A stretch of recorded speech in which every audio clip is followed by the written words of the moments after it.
कहाँ की रहने वाली हैं? मैं कैमूर जिला के भभुआ से रहने वाली हूँ। भभुआ शहर की रहने वाली हैं।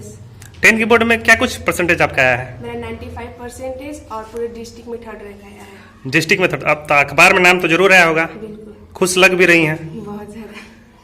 क्या कुछ कहना चाहेंगी सर को, क्या कहना चाहेंगी आप? सर को बहुत बहुत दिल से धन्यवाद देना चाहूंगी कि इन्होंने बहुत ही अच्छे से हमें पढ़ाया, कि उस यहाँ तक हमें पहुँचाने में बहुत ही हेल्प किए और बिना बुक के ही ये पढ़ाएं अपने आप से।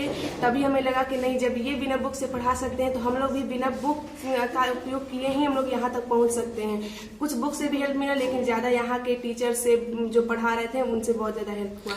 कहा जाता है कि पढ़ाई लिखाई तो है ही है, लेकिन सर्कुलर एक्टिविटी जो बच्चों के अंदर बेहद जरूरी है।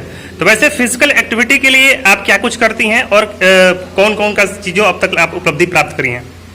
फिजिकल एक्टिविटी में जैसे हम मैराथन दौड़ किए थे, जिसमें मुझे 8वां रैंक प्राप्त हुआ था और मुझे उसमें सर्टिफिकेट, मेडल और कुछ राशियाँ प्राप्त हुई। और उसके बाद मैं हमेशा दौड़ में गई, जिसकी वजह से मतलब अपना हेल्थ भी अच्छा होता है। और उसके बाद मैं प्रखंड लेवल जो होता है वहाँ पे निबंध लेखन और सामान्य ज्ञान प्रतियोगिता, वहाँ मैं जिला तक गई। उसके बाद एक नशा मुक्ति प्रतियोगिता जहाँ मैं जिला में भी टॉप आई, उसके सब उपलब्धियाँ प्राप्त की आज तक। इतनी सारी चीजों को एक साथ पढ़ना भी है, ये सब चीजें भी करना है, कैसे कर लेती थी आप? बस अपने पेरेंट्स को मोटिवेशन से की। उनका कहना था कि केवल पढ़ना ही एक कला नहीं होता, हर चीज में निपुण होना अच्छा होता है।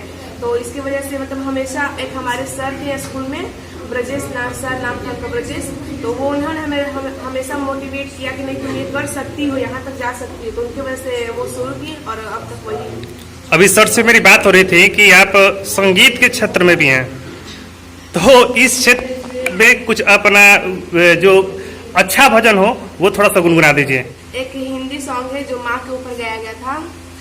पास बुलाती है कितना रुलाती है, पास बुलाती है कितना रुलाती है, याद तुम्हारी जब जब मुझको आती है, आती है। बहुत बहुत धन्यवाद और वंदे भारत समाचार आपको बहुत बहुत शुभकामनाएं देता है कि आप जिस भी क्षेत्र में जाएं खूब आगे बढ़ें। बहुत बहुत धन्यवाद आपका। क्या नाम है बाबू का? अनिश कुमार। कितना परसेंट लाए इस बार? 82%। क्या कैसे मेहनत करते थे? अब मेहनत तो हम अपने ही से करते थे, लेकिन सर का बहुत ही योगदान था, जो हम लोग को घर पर उतना नहीं स्टडी करना पड़ता था। ऐसा देखा जाता है जिनके अंदर शारीरिक समर्थता है वो लोग उतना लगते हैं बहाना मारने, लेकिन आप शारीरिक असमर्थता के बाद भी कैसे मेहनत करते थे? क्या कुछ स्ट्रेटेजी रहती थी आपकी पढ़ने की? ऐसा कोई बात नहीं है, जो मेहनत करना चाहेगा तो वो कर सकता है। ये सब बहाना है कि शारीरिक है वैसा है, ऐसा कोई बात नहीं। जो चाहेगा वो दिल से चाहेगा वो कर सकता है कुछ। बाबू आप अपने फैमिली बैकग्राउंड के बारे में बताइए। मेरे पापा वायरिंग करते हैं और मेरे पापा बोलते नहीं हैं। और बोलते नहीं है? हाँ, नहीं बोलते हैं। और अब मेरे पापा मेहनत करते हैं तो हमको भी मेहनत करना चाहिए। वो लेबर हैं तो हमको लेबर देखकर हमको अच्छा नहीं लगता, इसलिए हम सोच रहे हैं कि आगे हम कुछ बढ़े, कि हमारे पिताजी आराम से रहें। क्या नाम है आपका? खुशबू कुमारी। कहाँ से आई हैं? हम भभुआ से। आपका इस बार क्या 12th के बोर्ड में मार्क्स रहा? 80% 80% लाई। कैसे कितना मेहनत करना पड़ा इसके लिए? मेहनत तो एज ए बेसिकली बताते तो टीचर लोग हमसे बहुत हम लोग से मेहनत कराते थे। डेली पढ़ाना, उसको रिवीजन करना, टेस्ट कराना और उसको बाई प्रॉपर मतलब घर से उसको तैयार करके लाना। तो यही कहीं ना कहीं हम लोग के लिए बहुत अच्छा चीज़ था कि जो टीचर हमको दबाव दे रहे थे और उसको हम लोग करके ला रहे थे, कहीं ना कहीं ज़्यादा हम लोग के लिए काम किया पेपर देने में। परिवार का कितना सपोर्ट रहा? क्योंकि आजकल देखा जाता है कि लड़कियों को अन्य कामों में यहाँ के लोग उतने जागरूक नहीं है, तो क्या कहना चाहेंगे आप? यहाँ के लोग नहीं, कहीं कहीं वैसा है, लेकिन हम लोग के परिवार में जो है बेसिकली लोग सोचते हैं कि लड़की को भी कहीं ना कहीं आगे बढ़ना चाहिए। जितना लड़का का हक है उतना के लिए मम्मी पापा सपोर्ट करते हैं और अच्छे टीचर मिल जाते हैं, जैसे हेमंत सर जैसा। तो हम लोग कहीं ना कहीं आगे बढ़ने का बहुत ज्यादा मौका मिलता है और अच्छे नंबर लाने का मौका मिलता है। अगर के 12 के जो बोर्ड के एग्जाम हुए हैं उसमें आपने कितना प्रतिशत अब तक लाया है? 85%। अच्छा, तो इस जो सफलता का श्रेय है, जो इतना अच्छा मार्क्स आपने लाया है, इसका श्रेय आप सबसे पहले किसको देना चाहेंगे? अपने पिताजी को और माता जी। शिक्षकों का कितना योगदान रहा? सर का बहुत ज्यादा योगदान रहा, क्योंकि इन्हीं की वजह से हम इतना ला सके। डेली रिवीजन कराना, डेली पढ़ाना लिखाना सब कुछ इन्हीं का था। कैसे पढ़ाते थे सर, और क्या सर की स्ट्रेटजी रहती थी पढ़ाने की? ये पढ़ाते थे अच्छे सब, हर दिन मतलब टेस्ट लेना, उसको रिवीजन कराना, फिर याद करने के लिए देना, यही सब। नाम है आपका? पूजा कुमारी। कहाँ से आई हैं? संस्था केंद्र जिले से। इस बार के 12th के बोर्ड में आपका कितना मार्क्स आया? 72%। क्या बनने का लक्ष्य है आगे आपका? यही टीचर। आपका? सिंपल कुमारी। और आपका कितना मार्क्स इस बार मार्क्स आया है 12th के बोर्ड में? 83% है। 83% आया। कैसे लाइन 83%? सिर्फ मतलब जो सर पढ़ाते थे उसको रिवीजन करके याद करते थे, और जो नहीं याद होता था उसको लिख कर याद करते थे, इस कारण नंबर ला सके। टेस्ट का कितना योगदान रहा? टेस्ट तो मतलब रोज पूछते थे सर, टेस्ट का मतलब वो नहीं, लिमिट नहीं था, रोज पूछते थे सर जो पीछे का लिखवा। डेली पढ़ते थे। हेमंत सर कैसे पढ़ाते थे, क्या स्ट्रेटेजी रहती थी उनकी? हेमंत सर ऐसा मतलब पढ़ाते हैं कि एक बार में समझ में आ जाता है, उसको हम अपने से लिख सकते हैं ऐसा। नाम है आपका बाबू? मेरा नाम अमृता कुमारी है। कितना परसेंट आया इसके? मेरा 90% आया। 90% आया है। कितनी मेहनत की आपने स्कूल लाने के लिए? बहुत मेहनत किए हैं, और 5-6 घंटा रोज पढ़ाई करते थे, और सर लोग का भी ज़्यादा योगदान रहा।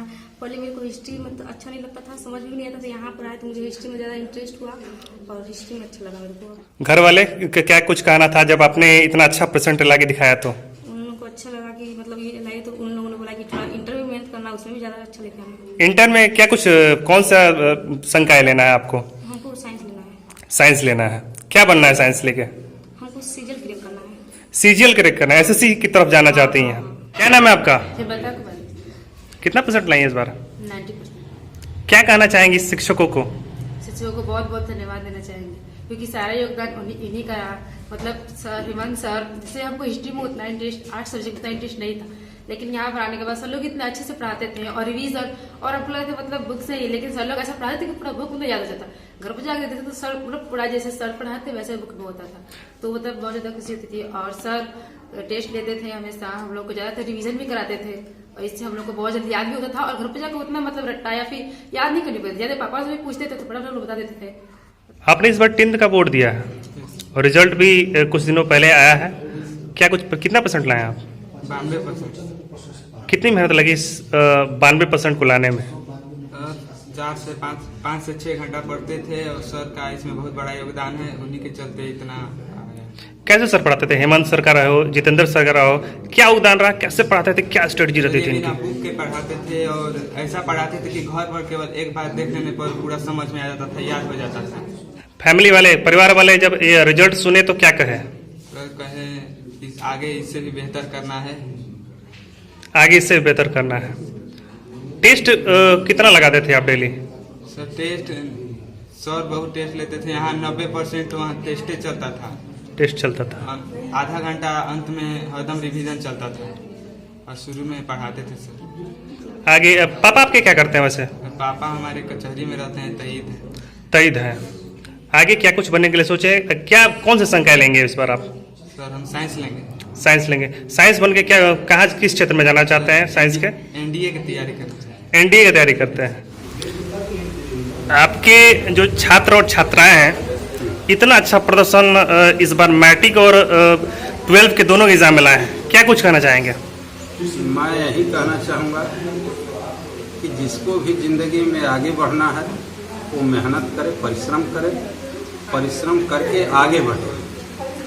और खासकर छात्रों के लिए कहा गया है कि work like a labourer and live like a Prince.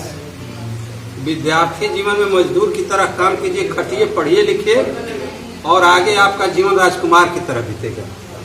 ये मेरा मतलब इस संदेश है कि मेहनत करके लोग आगे बढ़े, ईमानदारी से पढ़ाई लिखाई करें। सर आज के ज़माने में जो शिक्षा दीक्षा के देखा जाए तो बहुत सारी चीज़ें बदल चुकी हैं। हाँ। तो ऐसे में आप उन चीज़ों को लेकर क्या कहना चाहेंगे? देखिए, शिक्षा के पैटर्न बदल सकते हैं, उसकी और चीजें बदल सकती हैं, लेकिन जो चीज मूल रूप से है वो रहेगी हमेशा, उसमें दिक्कत नहीं। और चाहे कुछ भी बदल जाए, मेहनत और ज्ञान की कीमत सदैव से रही है और रहेगी। किसी तरह सफल होना अलग की बात है, और मेहनत से सफल होना अलग की बात है। क्या कहना चाहेंगे सर, कैसे बच्चों को पढ़ाते थे और बच्चे आपका किस प्रकार से सहयोग करते थे कि इतना अच्छा रिजल्ट देखने को मिला है? देखिए, जो भी मैं पढ़ाता था बच्चे उसको याद करते थे, मेहनत करके सुनाते थे। हम भी उनको कहते थे कि मेहनत करो, आगे बढ़ो, क्योंकि मेहनत के बल पर ही आदमी अपने तकदीर को भी बदल सकता है और समाज में आगे उठा सकता है। क्या लगता है सर कि शिक्षा मानव जीवन में कितना आवश्यक है? देखिए, बिना शिक्षा के मनुष्य का कोई जीवन ही नहीं है। आज के दौर में पहले हम लोग पढ़ते थे तो 3 मूलभूत मानी गई थी आवश्यकताएं थी, जिसमें भोजन, वस्त्र और आवास। लेकिन अब इसमें शिक्षा और स्वास्थ्य भी जुड़ गया है। ये मूलभूत मानव के पूंजी है शिक्षा। बिना शिक्षा के मनुष्य है ही नहीं।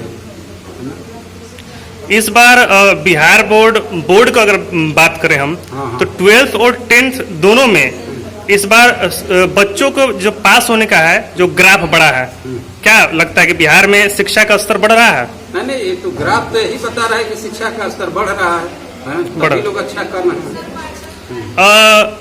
क्या कुछ कहना चाहेंगे जो बच्चे अगले साल एग्जाम देंगे और इस तैयारी में हैं? मैं यही कहना चाहूँगा कि वो भी मेहनत से पढ़ें, परिश्रम करके सफल हों, जिंदगी उनकी सुखमय हो, माता पिता का नाम रोशन करें, समाज में वो आगे बढ़ें और अपनी उन्नति करें, यही हम कहना चाहेंगे। सर, आपका परिचय? मेरा नाम जितेंद्र पांडे है। मैं बनारस हिंदू यूनिवर्सिटी से BA ऑनर्स और MA किया हूँ और बहुत दिनों से मतलब इसमें लगा हुआ हूँ। बहुत बहुत धन्यवाद सर आपका।